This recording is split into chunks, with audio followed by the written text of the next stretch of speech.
তোমরা এক বাদের না আইসো আরেক বাদের না খবর লইয়া বিয়ার খবর লইয়া গোলামের কোথায় ফুলা ফানো বিপদ তোর রোজার মাঝে তোর রইদ একলা একলা কাম করে শিয়াল একটা ফুলা এই ফুলা এবার বিয়া করাইতাম আবার কয় কাম করে রইদ একলা একলা কতটা করি ফুলা ফান কথা বলে না কিচ্ছু নেই না রতনের ছবি বড় সুন্দর তো 16 বছর বিয়া বলি যে আমি আব্বার গম আমি আমার আমি আব্বার কাছে যাবো তুই করতে হইলে আব্বা ক চিল্লাইস না কর্মে বলা বিয়া বলি যে তো বুঝছি তো বিয়া দাওয়াত দিছে আব্বা বিয়া বলি যে 16 বছর তখন আমি কি করতাম তে বুঝ না আব্বা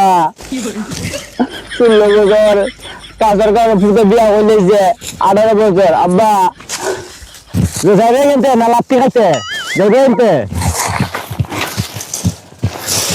আব্বা আমার 20 বছর হয়েছে আব্বা আমি কি করতাম তোর তুই খাম খাইস করত তোর 20 বছর হইলে কি আর 25 বছর হইলে কিটা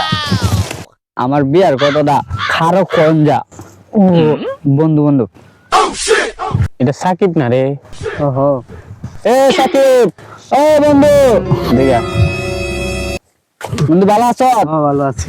ভালো আছো হ্যাঁ বন্ধু ভালো আছো তুই কেমন আছিস ভালো আলহামদুলিল্লাহ বন্ধু বন্ধু রতন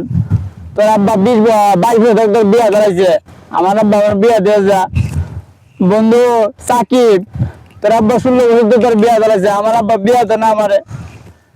বন্ধু কাউসার তোর আব্বা 5 বছর তোর বিয়া করাইছে তোর বাচ্চা আছে তিনটা আমার আব্বা আমার বিয়া করে না বন্ধু আমি শীতে কই যাবো আমার উপায় নাই বন্ধু তোরা আমার আব্বারে বুঝাইস আমার বিয়া করাইতো শীতে আমার কাবে তোর আব্বারে কিতা হইতাম আমরা তোর বাপ যে গাওরা এই দিন একটা ফাড়াইছিলাম এটারে ফিটটা দিয়া দিছে আচ্ছা রাখ আমরা দেখে একটা কিছু করতে পারিনি চেষ্টা করুম দেখুন নে তো বন্ধু তোরা কই আমার আব্বারে রাগা গামলা ফমরা শীতে আর ভাল লাগে না আমরা সব বুঝাই হমনে সাকিব দেখ কথা হয়ে গেল এর বাপরে কইতাম বিয়ার হতাম সাথে যে গরমের গরম হ্যাঁ এটা হতো তো ঠিক হই কেমনে বুঝাইতাম একটু বুঝাই চেষ্টা করুম সাসা কিনা হাম হরে আগিয়া একটু মানে কই শুরুর মাঝে গাইমা অবস্থা সিরিয়াস হয়ে গেলাম রে পরিশ্রম রে চেয়ার প্লাবান তাহলে এরকম হয় চাচা কেডা ও বাতিজা জি ও তোমরা কে রাইছো চাচা একটা কথা হইতাম আসলাম কি কথা কোসাই এখন আপনার ফুলারে সাকিব হ্যাঁ সাকিব বয়স হয়েছে আমি তো জানি বয়স হয়েছে খাম খাইস করে না দেখো তো ওই রোদের মাঝে কত পরিশ্রম করি অনেক একটা আঙ্গা টাঙ্গা হরা শীতের মধ্যে কেমনে দিন হাঁটাইতো একটা আঙ্গা টাঙ্গা হরাই ও তোমরা এক বাদের না আইসো আরেক বাদের না খবর লইয়া বিয়ার খবর লইয়া গোলামের কোথায়